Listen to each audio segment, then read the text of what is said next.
Everyone, welcome to Playwright with TypeScript Automation Testing Season 1.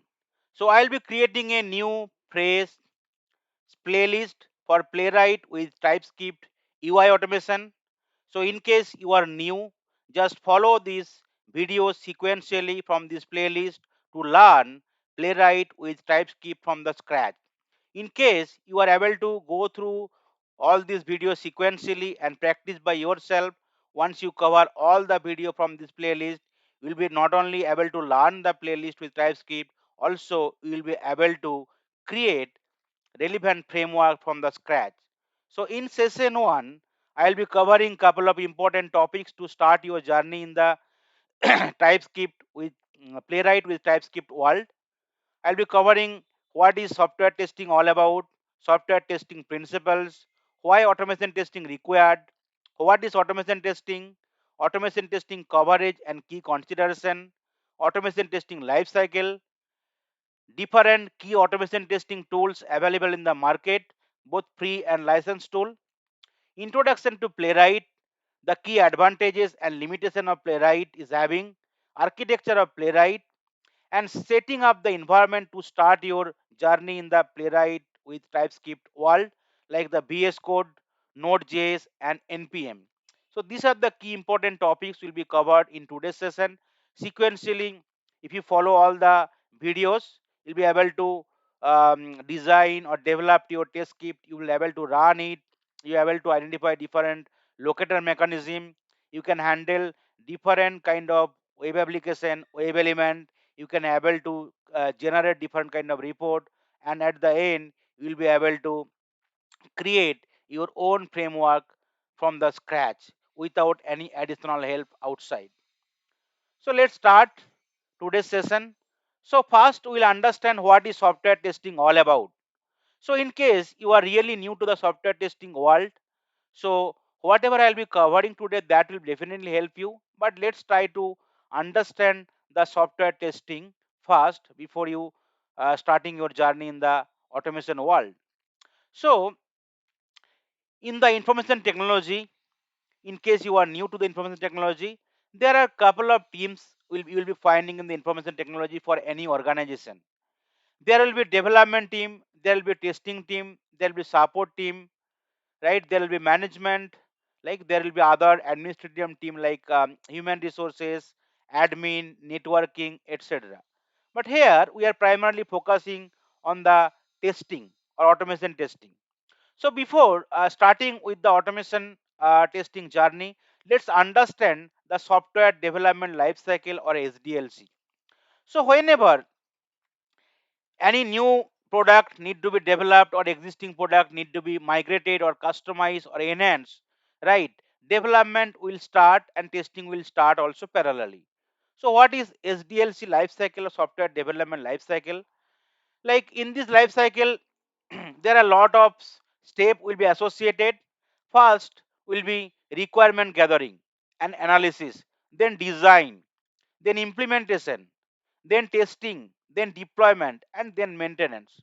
So in the first steps where the developer need to understand the requirement from referring different documents which will be prepared by the business analyst, or which will be they will be getting it from the product owner. First they will go through the requirement thoroughly as part of SDLC life cycle. Once they are going through the requirement thoroughly, they will be having lot of questions, query. They will try to resolve them with the product owner or the business analyst first. After that, they will start with the design phase where they will be planning the software architecture. They will be including some system design like screen layout, and if required, there is database design also required. They will try to do the designing part where they will be doing the proper planning. What is the way they are going to design it? After that, their coding or implementation will start, where they'll be writing the actual code based on the design specification or design documents like available with them. Once design is done, the code will be handed over to the testing team, and actual testing will be started. There will be a lot of testing like system testing, integration testing, all this part of the functional testing. Apart from that, there will be no other non-functional testing will be there, like test testing, load testing, security testing, everything will be done. After that, at the end, it will be user acceptance testing will be done by the end user to certify that product is working as per the expectations and look and feel also good. After that, the same thing will be deployed in the actual environment. So development team, with the help of the DevOps or development DevOps support team, like they will release the final software to the production environment for the end user, so that end user can use it. And last step will be maintenance. So definitely, in case your product is ready in the environment or in the actual environment or in the production, right, still there might be a lot of issue might be coming, user is facing. So those need to be taken care, those need to be fixed, right, and then those need to be tested thoroughly as well. So this will be as part of the maintenance activity, where both testing and development team will be interacting, they'll be performing ongoing support, including bug fixes, updates, and movement to the deployed software. Then your software testing will come into the picture. So what is software testing?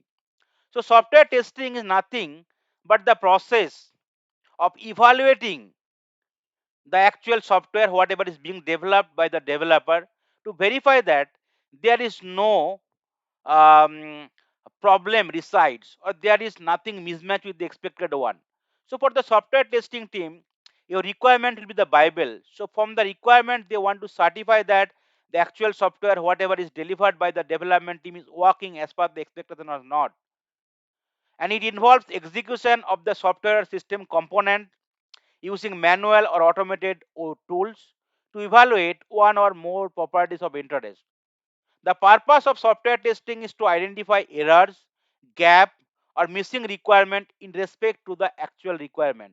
So all the times your requirement will be the Bible for the tester, and they want to validate, they want to perform different kind of testing to certify that, like, in the software is working as per the actual requirement. The benefit of testing include preventing the bug at the earliest as possible, reducing development cost, improving overall performance, and avoiding any real time issue. Because 20 to 25 years back, there was no independent software testing team concept. At that time, development team used to develop their product, and they used to do the testing, primarily unit testing, and they used to deliver the product in the actual environment. And that time, they found lot of critical issues and bugs, and because of that, right, business reputation got impacted. And later point of time, in case critical issue was there, it was very hard to fix them, and it was creating a lot of turbulence in the environment. And apart from that, it was creating also from the cost standpoint more impact, because in case you are not able to identify the bug at the earliest phase to fix or to resolve those bugs, the cost will be more and more at the later point of time. So hopefully you understand the software testing concept. Now let's understand the software testing lifecycle, or STLC. Just like the software development lifecycle, there will be a couple of steps associated as part of the software testing as well. So STLC is nothing but the software testing lifecycle, where there will be couple of steps like requirement analysis, test planning, or then test case development, test environment setup, test execution, test closure, and then maintenance. So in the first steps, like requirement analysis, similar to the development team, like they will be getting the requirement, like in terms of like BRD, business requirement document, SRS, software requirement specification, like, or other any form, okay, or user stories as well nowadays. So they will go through the requirement, they will try to understand the requirement, architecture, layout, everything. In case they are having any query, they will be meeting, discussion with the development team, with the business analyst, with the product owner, and they will try to sort it out, and they will first clear their understanding. After that, they will start their planning, where they will be creating the test plan, test strategy, right, where they'll be incorporating what is the objective, what are the different kind of testing they are performing, right, what is the timeline, what are the tools utility required, how many resources required, all this stuff, what are the risks, what are the preconditions, what are the objective, all this stuff will be covering in the test planning. Then after that they will be starting the test development activity, where first they will be creating the test scenario, and then they will be converting those test scenario into test cases, and they will be creating the requirement testability matrix to map the test scenario to the test cases with the requirement. After that, once everything is ready, once the development team also done with the development, and they handed over the code to the testing team, they will do the environment setup, right? So they will try to see that whether all the environment whatever required to do different kind of testings are available, and they can do some basic stuff on the environment handshaking, and then they will start the different kind of testing. So lot of testing will be there, I'll be covering in the upcoming slides. And they'll be sharing the test, they'll be starting the test execution, and they'll be identifying the defect for the missing requirement or error or the gaps wherever there. Then so once everything is done, like your all the criticals major bugs or defect are fixed, they will be creating the test closure report. They will be where they will be documenting what different kind of testing they have performed, how many test cases they have run, what is the status of those test cases, how many passed, fail, not executed, all this stuff. And what are the different kind of defect encountered, what is the defect current status, what are the open defect, what are the other challenges available, all this stuff. After that, they can hand it over that stuff to the for the actual deployment. And actual deployment is happening, there might be maintenance activity, because there might be some new issues, new error might be coming that need to be fixed by the developer, and that need to be tested as well as part of the maintenance activity. So, as part of testing, right, analytics prefer saying that there are primarily two kind of testings available as part of the functional testing, which is nothing but the black box and white box testing. Let's first understand what is black box testing. So, black box testing is one kind of testing where, without knowing the software internal knowledge or implementation detail, tester can do the basic validation for the functionality based on the provided requirement or the specification. So they will be just getting taking the input, and they will be interacting with the application or software or the product, and they will try to perform different kind of testing. They will try to generate the output, but without knowing the internal structure or the code strategy. Okay, but black box testing sometime does not feasible, so they need to understand the internal logic as well, right? So white box testing they can perform it. So white box testing is nothing but after knowing the internal structure, right, they can do some basic kind of testing. Primarily focused will be on ensuring that the internal code of the software is correct and efficient. So what are the different methods will be available in the black box and white box testing? In the black box testing, user can do equivalence partitioning, boundary value analysis, error guessing, all this stuff, right, to create and execute the test cases. Whereas for the white box testing, user will be using method like control flow testing, data flow testing, statement coverage testing, etc. Okay, so black box testing primarily scope will be the testing of the software at the functional level, whereas white box testing is used for testing the software at the unit level, integration level, and system level. So both testing will be done. Right, primarily black box testing will be done by the software tester, and white box testing primarily done by the software development as part of their unit testing. Now, in the black box testing, there might be not programming language required in case you are doing the functional testing or the manual testing, but in case you are doing automation testing, definitely you need to understand the relevant programming language, relevant tool, relevant framework. But for the white box testing, your coding knowledge, programming knowledge, architecture knowledge is really mandatory. Black box testing main focus will be the behavior testing of the software, whereas white box testing is the logic testing of the software. Okay, so that are the different importance of this white box and black box testing in the software testing world. Now let's understand what are the different kind of testing user need to perform from the starting point, right? So whenever like you will be like software development in progress or software development is completed, right, lot of testing will be associated. First it will be started with the unit testing, which will be primarily performed by the developer. So they will validate that each software component or unit performs as per the expectation. A unit is nothing but the smallest testable component of an application. Once unit testing is successful, so developer will hand over the product to the testing team, and testing team will be doing primarily two kind of testing, like functional testing and non-functional testing. Functionalist testing is nothing but the checking the functions by emulating business scenario based on the functional requirement. Black box testing is a common way to verify the function, where they will be doing some system testing, integration testing, regression testing, end-to-end testing, etc. System testing, they will be trying to like perform the testing based on the component they are getting, like unique wise. In the integration testing, the testing team will ensure that software component or functions operate together and without any issue. And then end-to-end testing will be performed, whereas all the like modules like will be integrated and end-to-end flow will be covered, and they will perform the end-to-end testing from one end to another end, and they will certify that all the end-to-end flow is working fine or not. Then regression testing will be there in every aspect, because in case you are doing the testings, you are finding some defect, right, your defect is getting fixed, some minor release is coming or some changes is happening, some major release is coming, so something might get broken in the existing functionality or new defect might be introduced.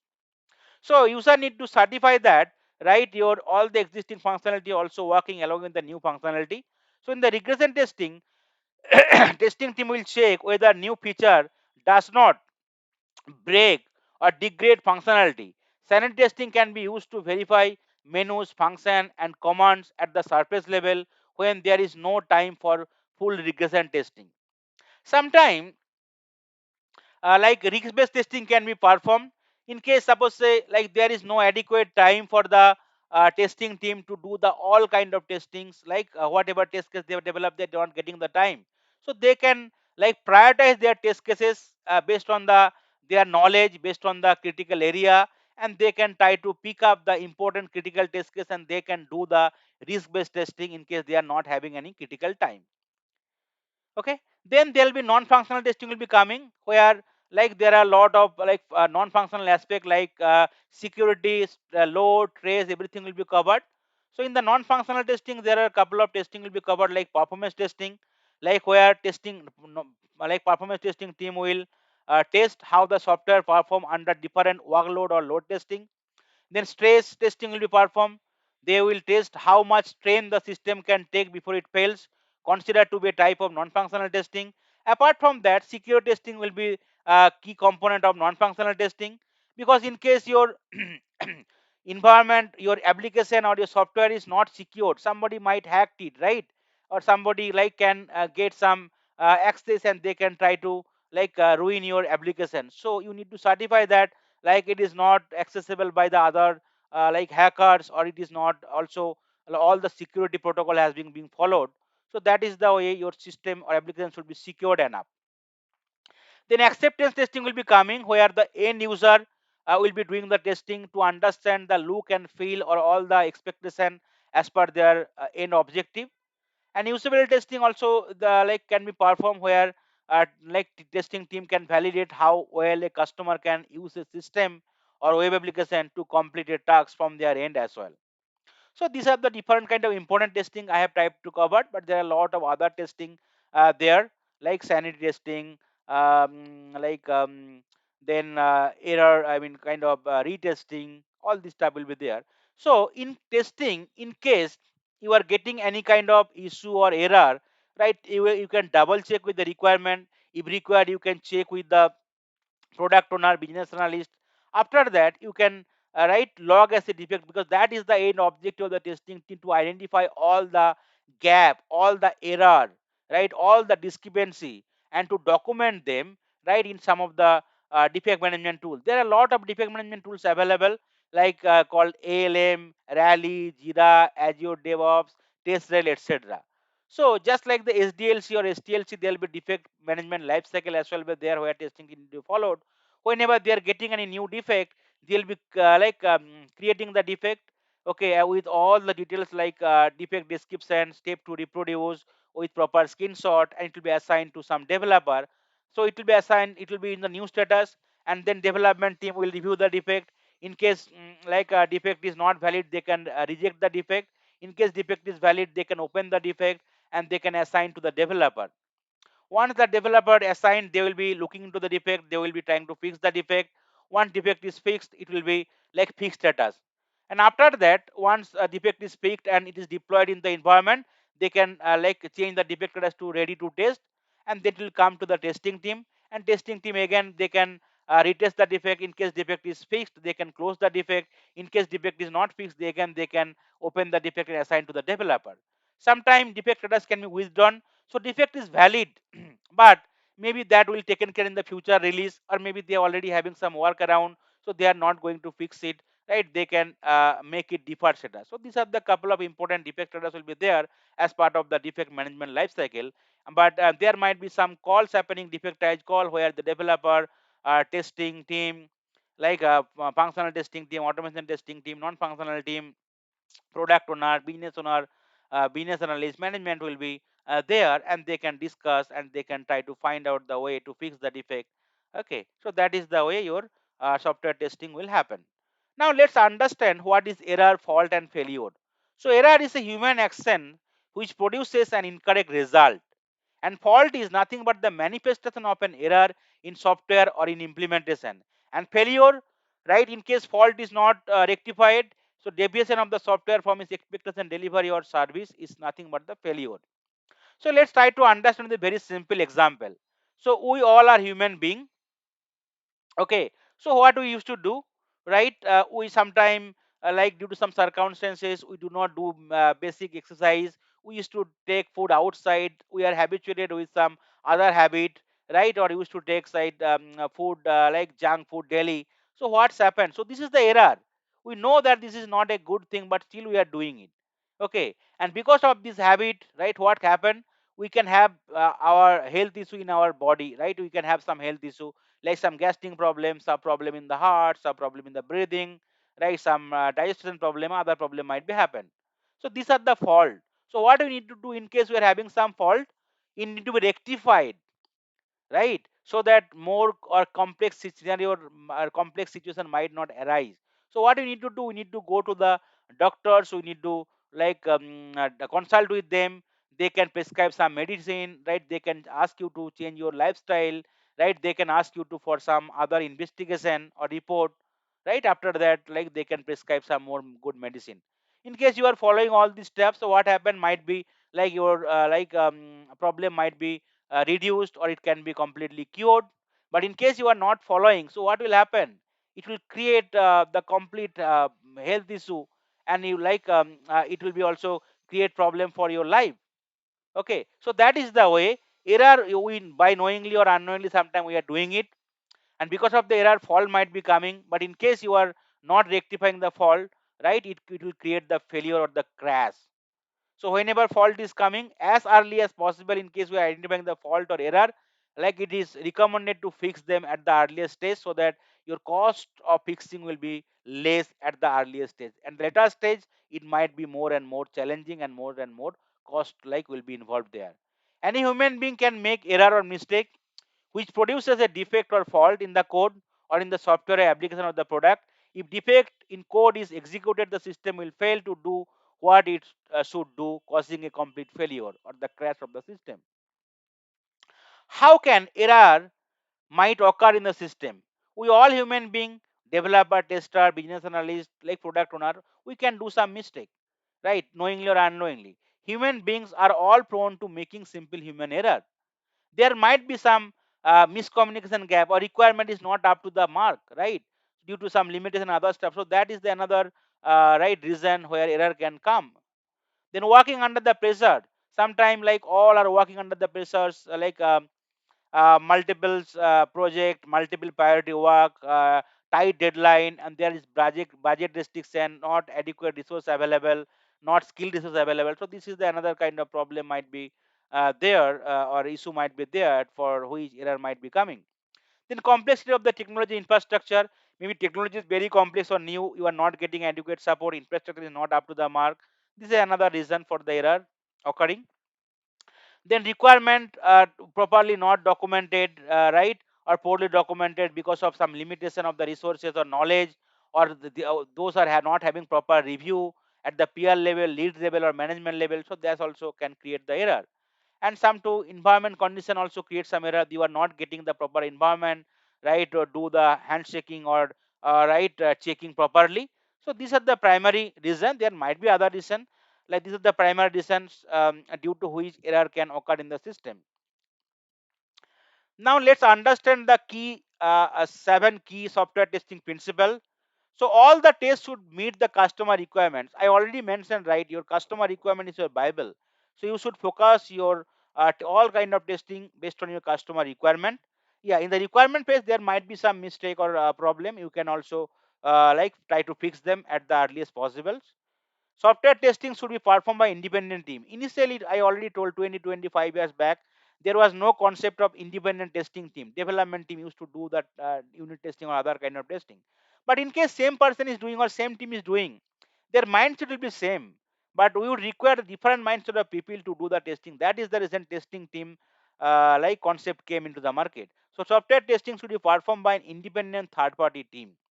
Exhaustive testing is not possible sometimes, as we need the optimal amount of testing based on the risk assessment of the application. Sometimes due to limitation we are not able to perform all kind of internal testing whatever expected. So we can take the risk based strategy or risk based testing strategy, like to focus on the critical area, to focus on the critical test cases based on your knowledge, based on your domain knowledge, based on your application knowledge, and based on the way you are assuming that defect might come out from this area. All the tests should be conducted or to be conducted like should be planned before implementation. In case product is already implemented, there is no much point of doing the testing. So all kind of testing, from functional, non-functional, user acceptance testing, everything should be done before your product went live. It follows the Pareto rule, 80-20 principle, which states that 80% of the error might come out from the 20% of the component of the program. So that is the reason your experience will matter most. You need to identify what are the critical area you need to focus your testing, because 80% of the problem will come from those 20% area. And so your rigorous thorough testing should focus whenever you will be doing the risk based testing. So those are the important like key point you need to remember. Start testing with small part and extend to the large part. So that is the reason it is starting with unit testing, then system testing, integration testing, end-to-end testing, like that. So testing should start with small part, and at the end we should go to the end-to-end holistic part. Early testing saves time and money. Why? Because at the earliest you will be identifying the defect. It will help to fix the defect at the earliest phase, and it will definitely save the time and the like total cost for the whole project or the program. Why automation testing come into the pictures? Why like nowadays all kind of automation like UI automation, mobile automation, API testing, API automations, database automations are very key into the market. Let's understand it. So before automation testing was there, concept was there, all testing used to perform manually. Okay, so when a company develops a product, it bound to have defect. So before the release of the product, the company need to capture the flaws in it to provide seamless user experience. It is the responsibility of the testing to perform various kind of testing, from functional to non-functional, to ensure the effectiveness, efficiency, and better user experience of the overall product. Manual software testing is performed by human sitting in front of a computer carefully, going through the application screen, trying various usage and input combinations, comparing the result to the expected behavior, and recording their observation. Software tests have to be repeated often during development cycles to ensure quality. Every time source code is modified, software tests have to be repeated. For each release of the software, it may be tested on all supported operating system and hardware configuration. Manually repeating those tests is costly and time consuming. So what are the key challenges of the manual testing? Time consuming, because in case you need to execute 100 test case, maybe single day you can only cover 10 test case, so it will be 10 days required. In case you need to repeat this test case in different browser operating systems, so you require the similar time. So more and more resources will be required. Incomplete coverage. Suppose you are not having adequate time, adequate resources, so you cannot do the testing, all the testing. So you cannot have the coverage, or maybe you cannot try with multiple combination, right? Highest chances of risk, because we manual human being, we can like skip something, we can miss something, right? So that like it can defect might be there still in the system after the testing is happening. Okay, and sometime it will be tough to maintain project deadline. Suppose say we are having 1 year project, right? So development should complete, but sometime development is taking more time, or some other problem, right? Testing team will not be getting the proper time, or the project need to be extended because of the testing. Otherwise they need to compromise with the quality of the testing. So that is the way, right? It will be very tough sometime to maintain the project deadline in case you are only focusing with the functional testing. Regression testing, that is the key pain area. Fast, because regression testing sometime we need to perform on weekly basis, monthly basis, fortnightly basis, quarterly basis, because every project or every product, like there will be minor release, major release. So critical area you need to re-execute it. But in case you are want to re-execute them manually, so it will be time consuming again and again. So those are the key major area for which automation testing came into the market. Now let's understand what is automation testing.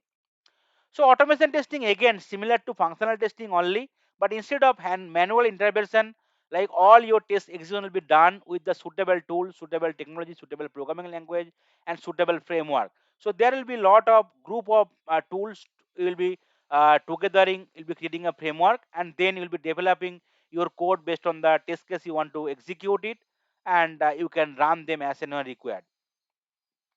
So in manual testing, you need to run them all the way manually, right? And so manual intervention will be required. But automation testing, sometimes once you develop the script, your environment is ready, you can run them on the nightly basis. You can run them on the weekly weekend, right? Without manual intervention. Suppose you go outside for a couple of hours, you can run them.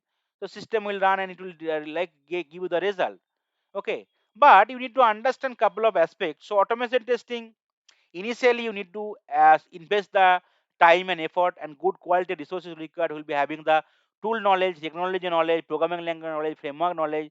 Sometime, right, some of the application your free tool might not work, so you need to take some additional license tool, and you need to do the automation. Okay, so whenever you are doing the automation testing, first thing is that you need to do the POC, which is nothing but the proof of concept. Okay, so what is POC here? It is POC is not the point of contact, it is proof of concept. So you cannot start the automation like in a single day. Before that, you need to understand what are the different kind of application you are automating, right? Whether your customer, your company will be able to give you the license cost for the license tool, or whether any free tool can support it, whether you are having the relevant information, right? Whether your all the different like plugin also can support with the tool, whether your objective is to do the creating the implementing the CI/CD, continuous integration, continuous deployment, whether you need to generate the proper report, what is the customer objective, what is the project objective, all these things you need to do is analyze it. After that you can select the suitable tools and you can go with the automation. And second aspect is that you need to also calculate the ROI, which is nothing but the return on investment.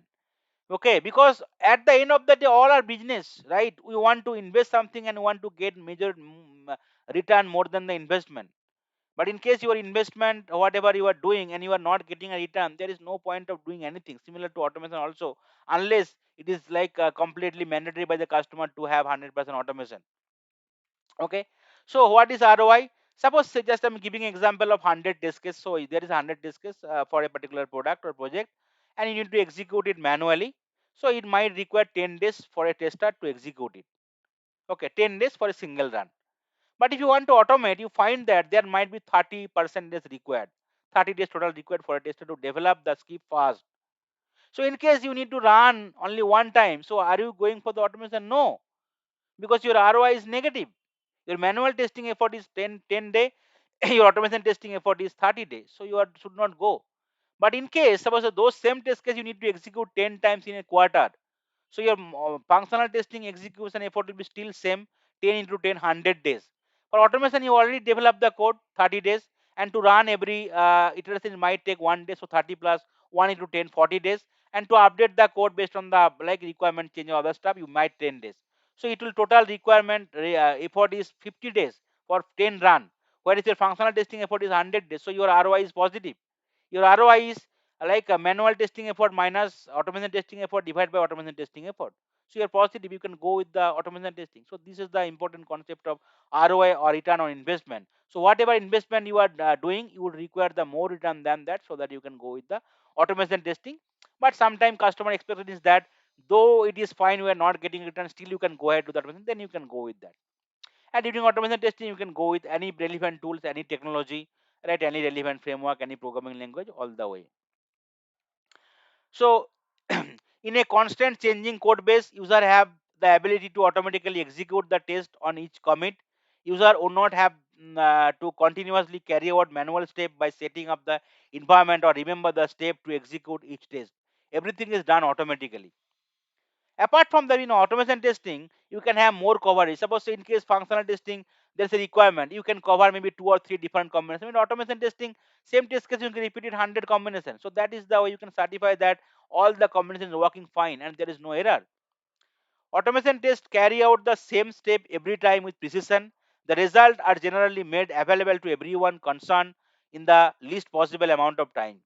Extension and tools available for automated testing provide feature to measure a number of code quality metrics such as code coverage, technical debit, code symmetric check, etc. Automation testing has an upfront cost, which I already told, and they do take time to develop the script.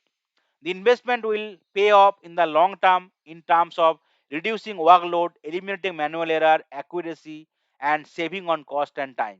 So that is all about the automation testing. So whenever you are doing the automation testing, so what are the area first you need to focus to automate? So first thing is that you need to focus on automating the smoke testing or sanity test, because those are the thing maybe you need to run daily or maybe twice a daily, right? So first you can concentrate on the smoke or sanity testing to automate it. After that, you can go with the regression testing, which you can run in every week, every month, every fortnight, like that. After, you can also try to do some automation on the end-to-end life cycle. So from the starting to the ending for different important key product, you can do it. Okay, then you can try to do the automation for the data creation part. Sometime you need to generate like 1000 data daily or weekly. So manual will be time consuming. But automation, you can just give the input data and same test case or multiple test case you can run it in a couple of hours with a menu interface and you can get all the data. Then you can go with that build deployment, functional test suit, all this stuff. Like functional means system integration end to end all the way. Okay. So whenever you are doing the automation testing, you need to understand a couple of aspects. So definitely your requirement should be frozen, right? Or requirement should not change much whenever you are starting automation testing. Otherwise, like you need to update your code every time in case your requirement got changed. Or sometime your application should be steady enough, otherwise you will not able to run your scope script or debug it, right? In case the application is not stable. In case there is a big project, you can go for the automation. In case there is a time crunch or shortage of time for different testing activity, you can do the automation. In case you require to create a lot of data daily, you can do the automation, right? In case you want to like repeat your testing for the same functionality again and again, you can do the automation as well. So what are the key consideration you need to think or you need to choose whenever you are thinking about an automation testing solution? What kind of technology is to be automated? Can you proceed with some open source tool or license tool? Whether your customer is providing the license or not? How much training is required for the implementation of the test automation for the resources? Like, does the tool match user current software testing process?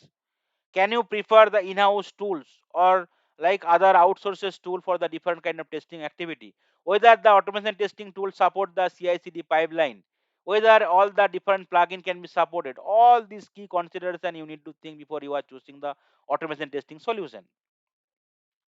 Now, just like software development lifecycle, software testing lifecycle, software defect management lifecycle, there will be automation testing lifecycle as well. There are primary five steps like planning, design, enhancement, script enhancement, debugging, and analysis the report and reporting the defect. Analyze the result and reporting the defect.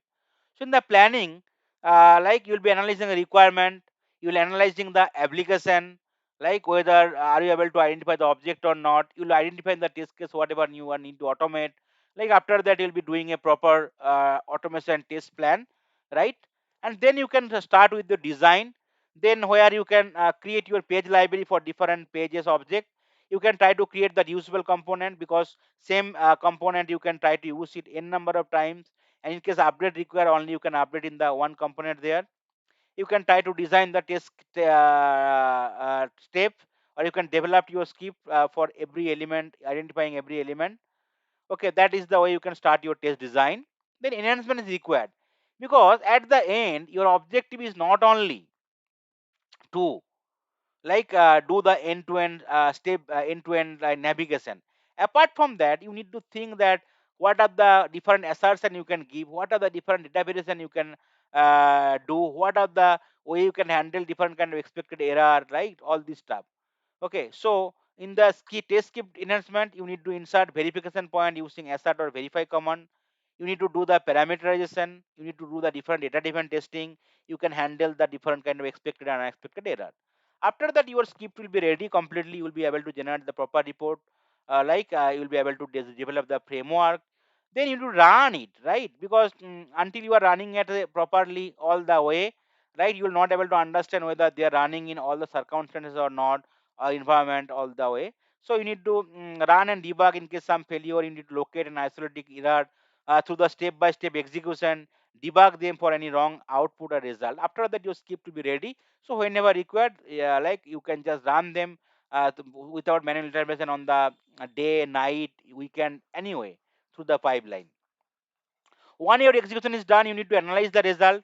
You need to understand whether it's a true failure or false failure. In case it's false failure, you can try to re-execute them. But in case genuine failure, you can you can try to log as a defect. After that, you can create a proper summary or result, and you can share with the respective stakeholder. And maintenance will be there always for your test suite. Otherwise, in case you are not maintaining, there is a no much use of the automation script whatever you are developing, because whenever you need to run it, right, that time it can fail because of some locator changes, because of some requirement changes, because of some screen changes. So always your you need to enhance your script. You need to up to date your script. You need to maintain your script to get the better ROI at the real time. What are the key important automation testing tools available in the market nowadays, or what are the popular tools?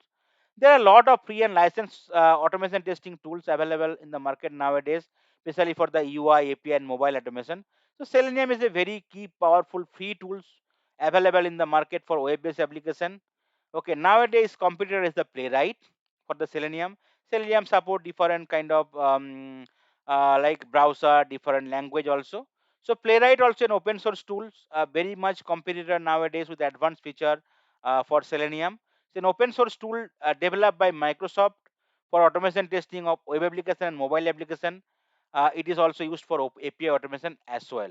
Cypress is also a nowadays modern open source JavaScript based or JavaScript based front end testing framework designed primarily for web based application.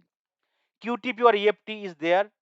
Primarily, it is a license tool, very useful for non-web application, and comes with the built-in features or built-in object repository. But it is a license tool; you need to take the license. Tosca is also a license tool, it's not a free tool. It is a powerful automation tool for functional regression testing of various software products. Then, in case you need to do the API automation, okay, you can use Postman Soap UI as a free tool. Okay, Postman is an open source automation testing tool for API testing. Soap UI also an free tool for automation tool for API testing.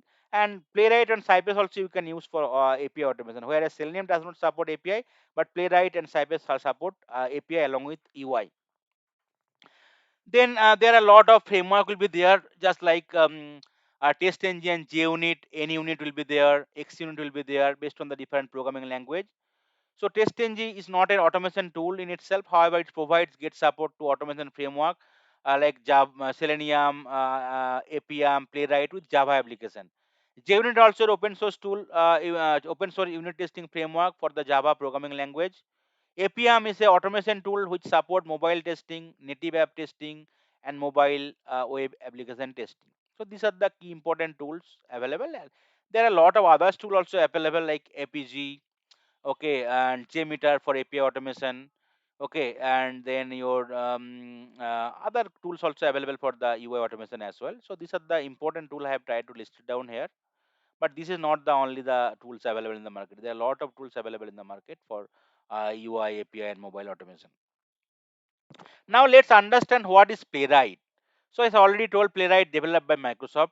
So Playwright is one of the most popular tool in the market nowadays for end-to-end testing in modern web application which support different browsers like Firefox, WebKit, Chromium, and runs on diverse platforms like Mac, Linux, Windows using a single API.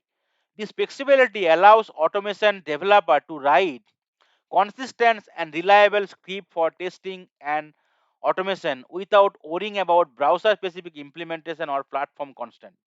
By utilizing Playwright, automation developer can streamline their workflow, ensuring their web application works seamlessly across different environments, ultimately improving efficiency and reducing the time needed for the cross-browser testing. So that is all about the Playwright, and Playwright nowadays very demanding and is very close competitor to the Selenium with some advanced feature. What are the key advantages or key features available in the Playwright, which makes it very popular in the market nowadays, primarily for the web-based application testing? Cross-browser. Playwright supports all modern rendering engines, including Chromium, like where you can test Chrome or Edge browser, Firefox, and WebKit, like primarily for Safari browser. Cross-platform. It supports test on Linux, Windows, Macs locally or on CI headless or headed mode. Headless is nothing; the browser will not be open, but your execution will happen. Headed means it will be able to see the browser also, and execution also you can able to see it. Cross language. Playwright supports API support different programming language, starting with Java, Python, C Sharp, and TypeScript and JavaScript as well. It supports UI and API testing. So Selenium only support UI automation, but Playwright supports like UI, functional testing, API testing, and component level testing as well. Resilient and flaky test resistance. In Playwright, there is an auto wait features available. So Playwright auto wait features automatically wait for element to become actionable, reducing flakiness. Its web first assertion and retry logic helps ensuring tests are reliable without needing manual timeout. So by default, there will be some timeouts will be there. So you no need to use the implicit, explicit, fluent timeout like similar to Selenium. So automatically it will wait for some time based on the configuration, and before throwing any error, it will be checking it a couple of times with retry mechanism. Advanced testing scenario. Playwright allows testing of complex workflow involving multiple tabs, user or context, and can interact with shadow DOM element and dynamic content using real browser input, mimicking genuine user action. Robust debugging and tools with features like the Playwright Inspector, Code Gen, and Test Viewer, user can easily create, inspect, and debug tests. So these are the additional features available in the Playwright. And this tool provides comprehensive insight into test execution complete with video, screenshot, and DOM snapshot. Test mobile web. Native mobile emulation of Google Chrome for Android and mobile Safari. The same rendering engine works on user desktop and in the cloud as well. Faster text execution. Playwright is designed for speed, enabling quick test execution due to the headless browser capability. So by default, in case you are designing your script and running it, by default it will be on headless mode. You'll be getting the result more easily compared to the other tool like Selenium. Okay, so execution is much faster compared to the other tool in the Playwright. What are the limitations? So for any tools technology there might be some limitation, but definitely like that company or the like will be definitely trying to reduce the limitation as much as possible with the relevant integration. So what is the current limitation Playwright is having? Resource intensive, because Playwright can be resource heavy, especially when running multiple browser instances simultaneously, which might affect system performance. Learning curve. Automation developer unfamiliar with the library may face a steep learning curve due to its extensive features and functionality. Debugging complexity. Sometimes debugging headless test can be challenging. Uh, though Playwright provides tools like video recording, test viewer to mitigate this. Limited community resources. Now Playwright is new to the market compared to the other tool like UFT, Selenium. So, while growing, the community and resources available for Playwright are not as vast as some other established testing framework, which can affect troubleshooting in case you are having some problem and you want to refer some document and other stuff. That might be a little bit challenging because community is very less compared to other relevant established tool. Regular updates required. Frequent update and changes may necessitate automation developer to continuously adapt their code to keep up with the latest features and the bug fixes. Browser compatibility issue. While Playwright support multiple browsers, certain advanced feature or behavior may still differ slightly between browser, requiring additional handling. So these are the couple of important limitations Playwright is having. Okay.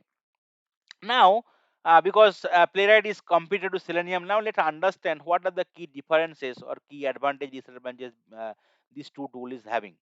So Playwright, it is ready for to use framework. Playwright installation just takes a few minutes to be configured. Selenium provides API or library, but user need to build the framework. Okay, support it's Playwright support cross-browser automation, Chromium, WebKit, like Firefox, etc. It does okay, but Selenium does not support Chromium or WebKit, but it supports Edge browser, Chrome browser, and Firefox browser. Playwright shipped with inbuilt assertion library. Selenium does not provide any default assertion. User need to integrate with JUnit or TestNG, or XUnit, NUnit, etc. Playwright is not dependent on WebDriver. Playwright communicate with the browser via different protocol than WebDriver based automation tool. But in Selenium require WebDriver installation since driver are not in build. The architecture of Playwright is that it follows WebSocket protocol, whereas the Selenium primarily follow HTTP protocol in Selenium version 3, but in the version 4 it follow JSON protocol. The Playwright is faster compared to Selenium. Selenium is comparatively slower. Playwright auto wait features automatically wait for element to become actionable, reducing flakiness. It can sometimes in Selenium it can sometimes face issues with automation speed and browser handling, especially with modern web application. Playwright support API automation and mobile application testing as well. But Selenium does not support API automation and mobile application testing. But for mobile application testing, a third-party tool like APM is required. Playwright support different programming language like C Sharp, Python, Java, TypeScript, and JavaScript. Selenium also support a lot of programming language like Java, Python, C Sharp, Ruby, Perl, PHP, and JavaScript. So let's understand the architecture of Playwright. So Selenium 3 using the HTTP protocol and Selenium 4 using the JSON protocol. But Playwright using actually like client server protocol.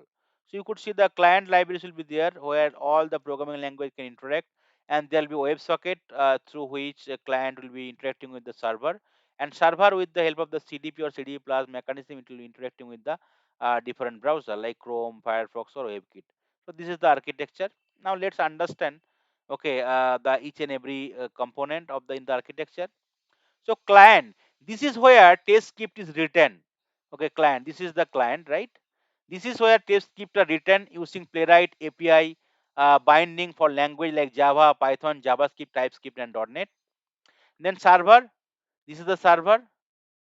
Okay, so act as a intermediary translating client command into browser understandable instruction and managing browser instance. Playwright server is powered by nodejs even if user is not directly using JavaScript or node in their test code. Okay, then WebSocket, this is the communicating with the client and server. So what is WebSocket? So Playwright utilize WebSocket for efficient bidirectional communication between the client and server running over TCP. This persistent connection significantly enhances speed compared to HTTP's request response model. While the initial connection is over HTTP, it is then upgraded to a WebSocket connection. Then browsers, Playwright interacts directly with the browser engine, enabling precise automation of the user actions like the Chrome, Firefox, and the WebKit. And whenever it is interacting with the Chrome, primarily it is work with the CDP, but whenever Firefox and WebKit, sorry, whenever it is working with the Chrome, Like server will interact with the CDP protocol, and whenever it's interacting with the Firefox or WebKit, it will be interacting with the CDP plus protocol. Now let's understand what is CDP. CDP is nothing but the Chrome DevTools protocol. CDP is the protocol originally developed by the Chrome team to remotely control and inspect Chromium-based browser like Chrome or Edge.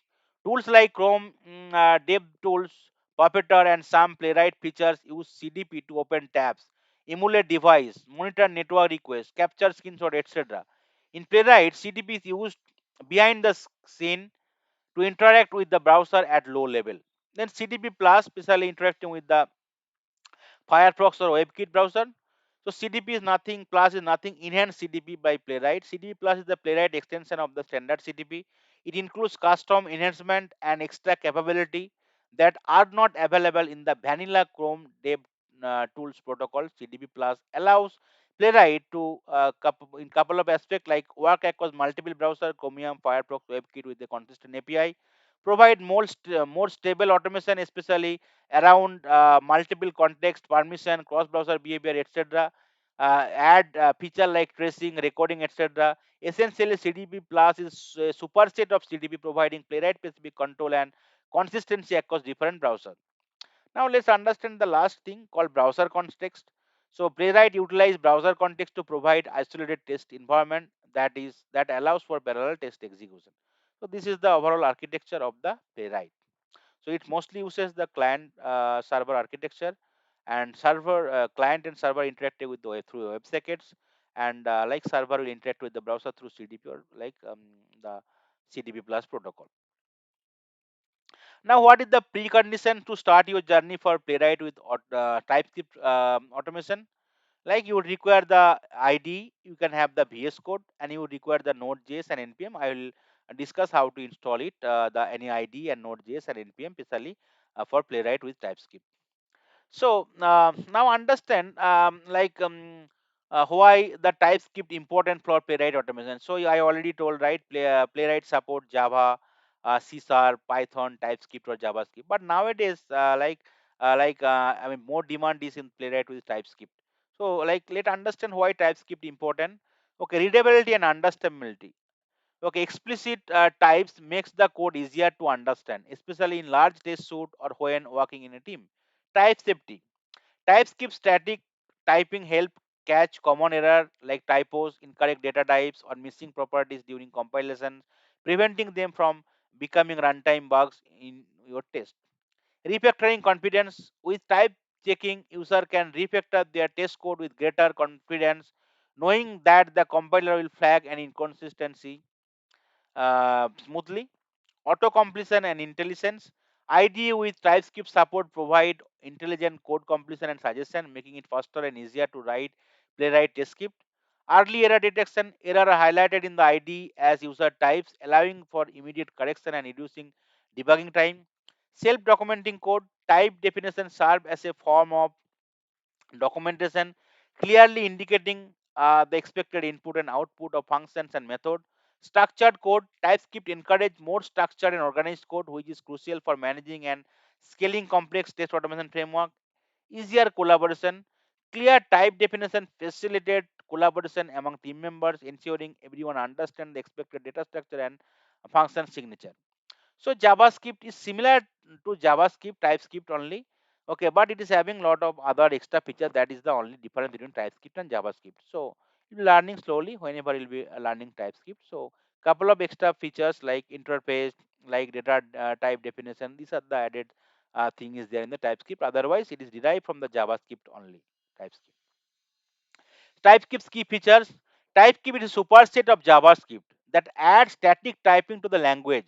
Combining Playwright with TypeScript offers a powerful solution for web application testing. Playwright enables automated browser testing, allowing users to simulate user interactions across various browsers. Classes and object-oriented programming support. Object-oriented programming.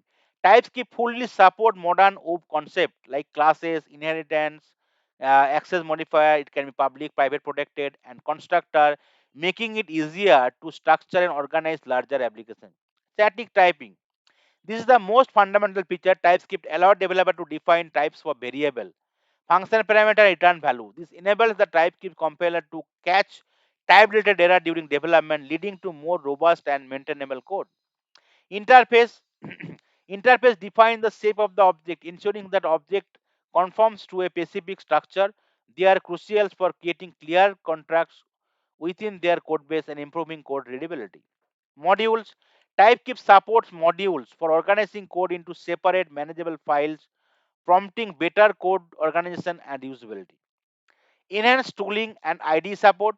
TypeScript rich type information empower ID and code editor with advanced features like intelligent code completion, real-time error checking, refactoring tools, and improved navigation, significantly boosting developer productivity. So again, like it is superset of JavaScript, couple of features like static typing, interfaces, module, right, of concept supported. These are the additional thing will be there in the TypeScript which is not available in the JavaScript application, JavaScript programming. Top TypeScript testing framework. In case you are using TypeScript, you can use Mocha, Jest, Jasmine, Cypress, Playwright, Btest. So these are the different testing frameworks supported using TypeScript application.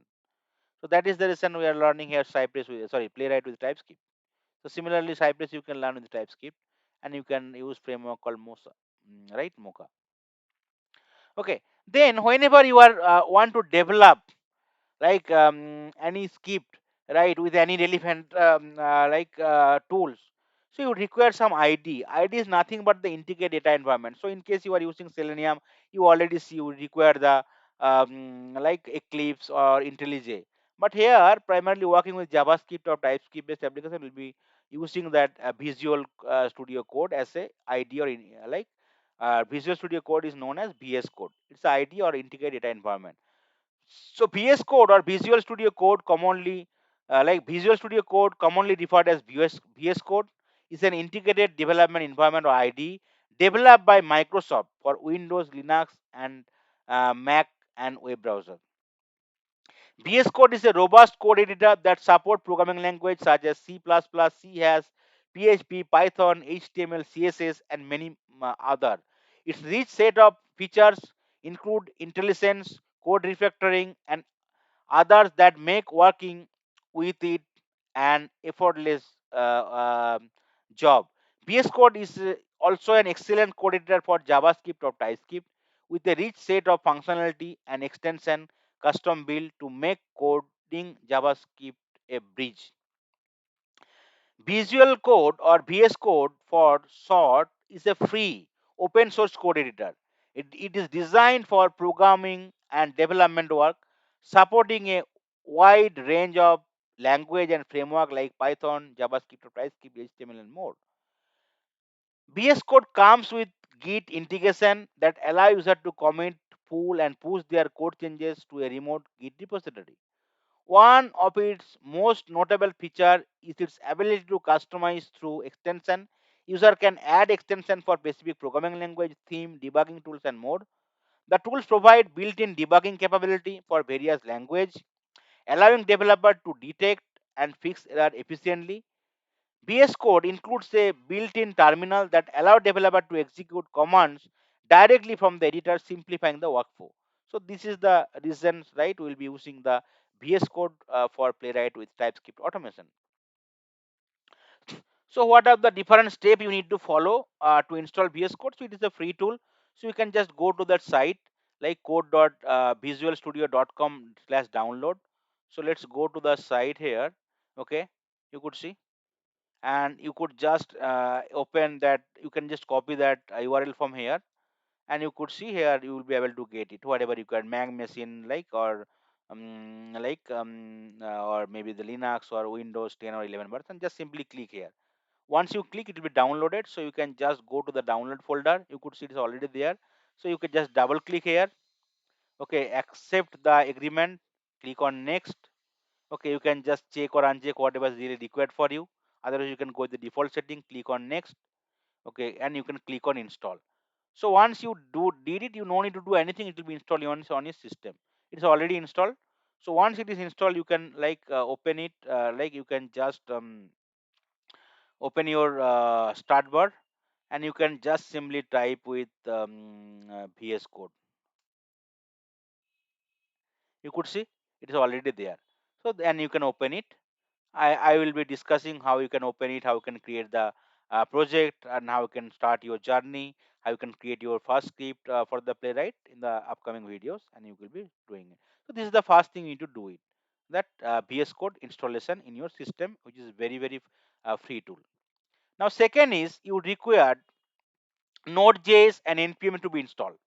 Okay, so node.js is JavaScript or TypeScript runtime used for running JavaScript code outside of a web browser, whereas npm node package manager or npm is a package manager used to manage and install library for or packages for user node.js application. So in case primarily you need to work with like JavaScript or TypeScript based application, you would require the VS Code and Node.js and npm. You can work with Playwright with TypeScript, you can work with Cypress with TypeScript, so you would require the same configuration mostly. A later point of time, you would require more and more other libraries to be added or plugin into it. That is fine. So what you can do, you can go to the official site https://nodejs.org.in to install that Node.js. So install the latest LTS or long-term solution version. Okay, npm will be installed along with Node.js, so no need to install separately. Okay, so just go to the other site here. Okay, here if you just open it nodejs.org, and you can here click on that one, get node.js. After that you can go down, you could see here like windows installer, or you can click here, you can click on the windows installer, it will be downloaded like that. Okay, once it is downloaded, you can simply click on any version. Okay, downloaded thing. After that you can it will take some time, maybe a couple of seconds. You can new window will open, click on the next and accept that license agreement, click on next. Okay, here you can set your folder, destination folder here where you need to install the node.js. You can change it also if you want to change it, default one. Okay, you can click on next. Okay, you can select here if required, I can select that one, first one, that's fine. Okay, and you can click on next, and then you can no need to check it, that's fine, default one, you can click on next, and then you can click on install. Okay, so automatically node.js will be installed. It's already installed in my system, so I'm not going to install anymore. Okay, once it is installed, node.js, along with node.js, your npm will be also installed. So what is the way you can verify it? Okay, open press windows R and press cmd command prompt. Its command prompt will open, and after that you can check whether node.js is installed. You can also go to the file wherever it is already selected, right, the folder location. After that, otherwise you can check for the node.js, like give something called node space hyphen v. Okay, you could see the latest version install is version 22.20.0. So this is the node.js version, and you can check also npm version. Similarly, npm is nothing but the node package manager. So these are the two combinations required to start your journey with Playwright with TypeScript or the JavaScript. Here we'll be dealing with TypeScript. So you can use like npm space again hyphen v to get the thing, right. You could see npm latest version 11.6.2 is installed. Now later point of time you can update the node.js. Okay, so in case latest version is available, so instead of 22 now let us 23, 24, any version is available, you can do it, install it again same way, right. You can go to the site, you can install it. Okay, and after that install, if you want to update the npm also, you can just simply run the command npm space install space hyphen g space npm at the latest, so that latest npm versions available to your node.js also will be installed. So that is the different stuff is required only to start your journey with Playwright with a TypeScript. Now in the next class, what I'll be doing, I'll be like creating, opening the Visual Code, right? We'll be adding all the important plugin, and then we'll be creating our project. We'll be creating our test script, and be running it for the couple of browser. Okay, but this is the three important things required to start your journey. One is any relevant ID. Here we'll be using the VS Code. It's a free tool from Microsoft.